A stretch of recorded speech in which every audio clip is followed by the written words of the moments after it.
Disengagement का के समझौते का मतलब ये नहीं कि सबको एकदम से सब कुछ बदल जाएगा, वो सेना उधर चली जाएगी, वो ऐसे नहीं होता ज़मीन के ऊपर। धैर्य रखिए, बहुत अच्छी शुरुआत है।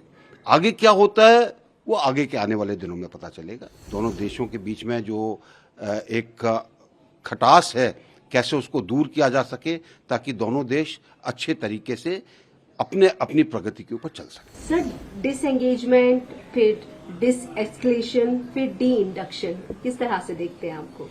देखिए, डिसएंगेजमेंट का एक राजनयिक स्तर के ऊपर एक फैसला लिया गया है, एक उसके बारे में समझौता हुआ है।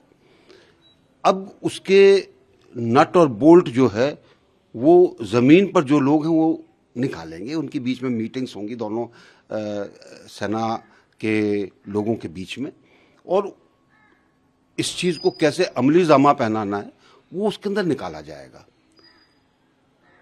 दूसरी चीज़ ये समझने की है कि डिसएंगेजमेंट का के समझौते का मतलब ये नहीं कि सबको एकदम से सब कुछ बदल जाएगा, वो सेना उधर चली जाएगी, वो ऐसे नहीं होता ज़मीन के ऊपर। बहुत चीज़ें हैं जो कि जो सेना के अधिकारी हैं वहाँ पर, जो सेना के अधिकारी उस हिस्से में जो हिस्सा लेंगे वो अपने तरीके से, ताकि अपने देश की जो एक सरहद जिसको हम मानकर चलते हैं उसके ऊपर कोई चीज़ ऐसी ना हो जो देश के लिए हित में ना हो, वो सब चीज़ें की जाएंगी। तो मैं सिर्फ यही कहूँगा, धैर्य रखिए, बहुत अच्छी शुरुआत है। आगे क्या होता है वो आगे के आने वाले दिनों में पता चलेगा, लेकिन इस सकारात्मकता के साथ दोनों देश के राष्ट्राध्यक्षों के बीच में एक सकारात्मक वातावरण बना है जिससे कि वो बातचीत कर सकें, अपनी बातें रख सकें। दोनों देशों के बीच में जो एक खटास है कैसे उसको दूर किया जा सके ताकि दोनों देश अच्छे तरीके से अपने अपनी प्रगति के ऊपर चल सकें। सर, इस तरह के जैसे पहले पास्ट में हालात रहे हैं, अब डिसएंगेजमेंट का टाइम आया है, पूरा ये मैटर जब रिजॉल्व होगा लगभग कितना समय लग जाता है इसमें? देखिए, हर चीज़ में समय लगता है।